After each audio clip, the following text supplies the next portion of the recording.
Eu sou Paulo Alcântara e começa agora mais um episódio do podcast E aí? Vapor berrou na Paraíba, chora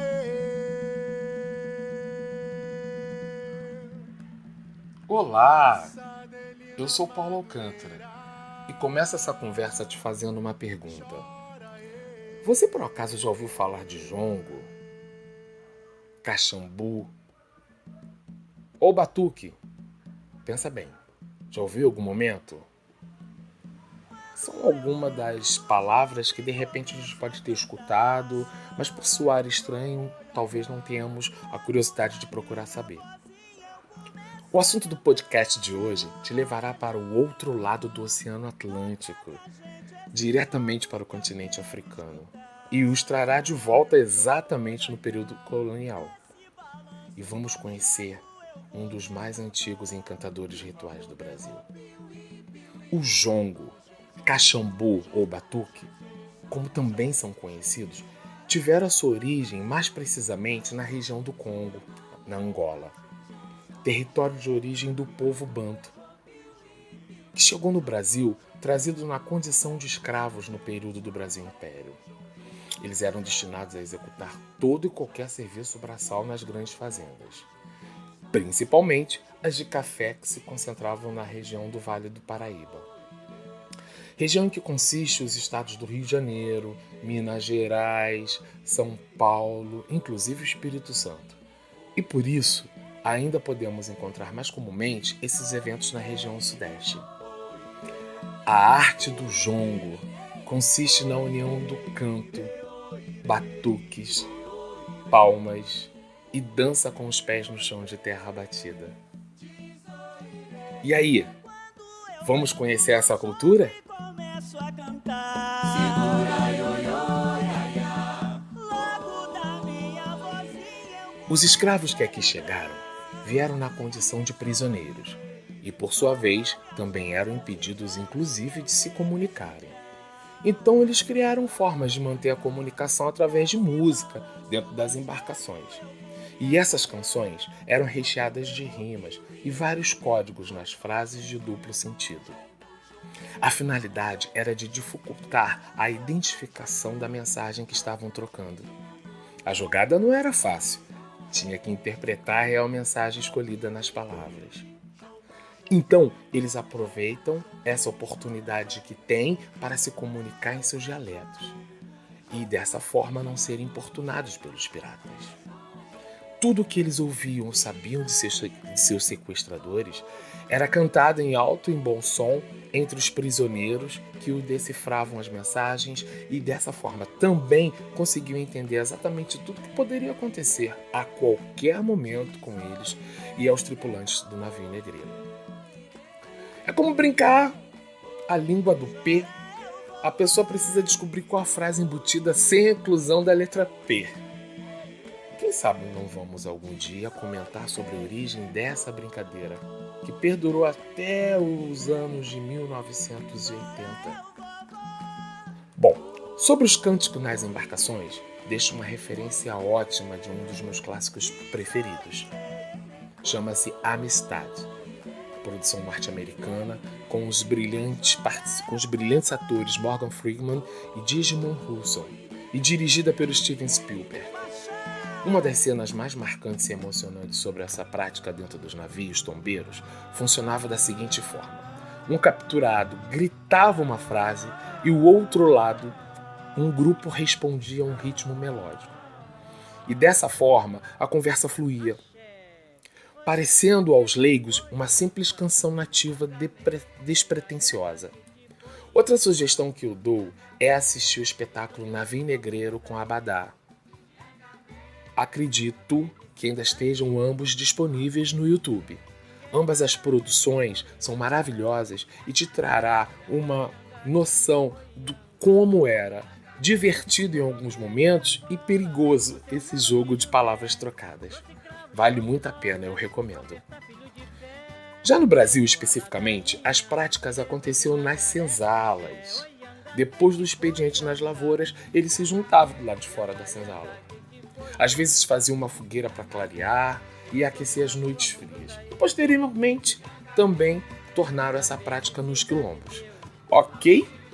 Então vamos jogar, gente. Vamos jongar o jongo. Vamos jongar, minha gente. É gostoso.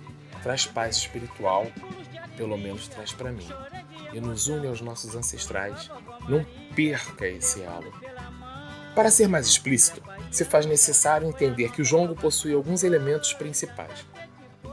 Os tambores, os pontos que são as belas canções que tinham a intenção de aliviar a dor física e espiritual, apreciação à natureza, saudação aos santos católicos, servia para matar saudades de entes afastados ou mortos.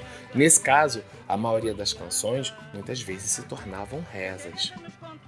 Inclusive, as rodas de cachambu tinham outras peculiaridades. Os desafios entre os mais velhos, os cabeça branca, como também são chamados nos eventos de batuque. Um mais velho ouvia o outro, e assim ele responde. Então, nesse diálogo, eles travavam uma batalha, e recheadas de poemas e lirismo, até altas horas da noite. Teria sido jongo o inspirador dos repentistas nordestinos? E ainda vou mais além. Seria ele avô dos rappers ou dos MCs? Não me espantaria em nada. Afinal, todos os segmentos artísticos tiveram forte influência dos povos negros que desembarcaram no continente americano, né? No estado do Rio de Janeiro, nós encontramos muitos redutos ainda cultuando o jongo. E eles são a preservação, o respeito, o amor e a resistência de uma raça. Podemos citar inúmeros lugares onde até hoje se pratica o jongo, sendo que o tempo não vai dar. Entre eles, vou citar a Serrinha, no bairro de Madureira, o do Quilombo, tá? Esse quilombo da Conservatória, ele é maravilhoso. Eu estive lá e recomendo. O da Barra do Piraí, que por sinal tem parentes lá, por isso que eu também conheço. O Sacopã, na Lagoa, na Praça Seca, em Jacarepaguá, e no Camorim, também no bairro de Jacarepaguá. O jongo foi além.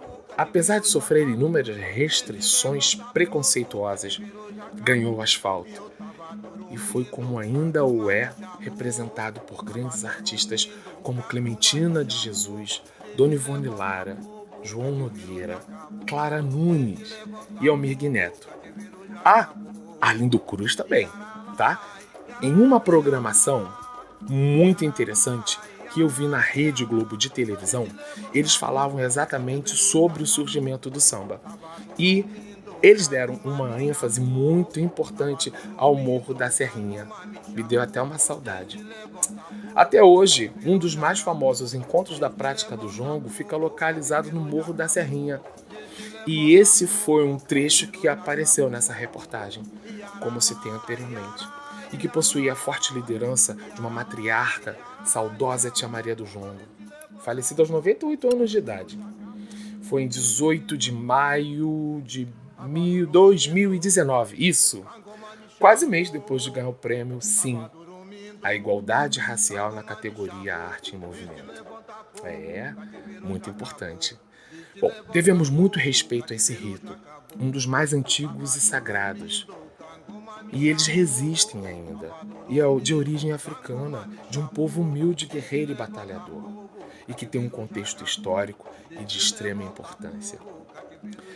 São peças fundamentais na maioria do jongo, que pretende realizar numa roda. Isso vou falar um pouco sobre o figurino, tá? Não é permitido para mulheres roupas decotadas ou apertadas.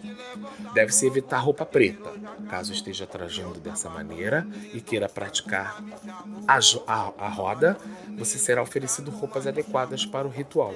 No caso das mulheres, saia branca ou de chita. Bailar descalças para o contato direto com a terra, pois a pisada no solo é uma das características peculiares da dança. E cabeças de preferência coberta com touços em respeito aos mais velhos e ancestrais. Isso não é uma obrigação. cabe à consciência de cada um. No caso dos homens, descalços, camisas claras, de manga curta, se for comprida, deve-se arregaçar a manga. Calça de tecido mole e de preferência largo com cores claras. E arregaçado nas bainhas. Bom, eu termino por aqui esse episódio sobre o jongo e espero contar contigo no próximo podcast. Eu agradeço a sua companhia e, se quiser, manda sugestões de pauta. Eu prometo que junto falaremos de muitos outros assuntos interessantes. Até breve! Já acabou, desde levantar bobo, cativeiro já acabou, desde levantar bobo, cativeiro já acabou. Iaralá, iará, iará, iaralá, iará, iará, desde levantar bobo, cativeiro já acabou, desde levantar bobo.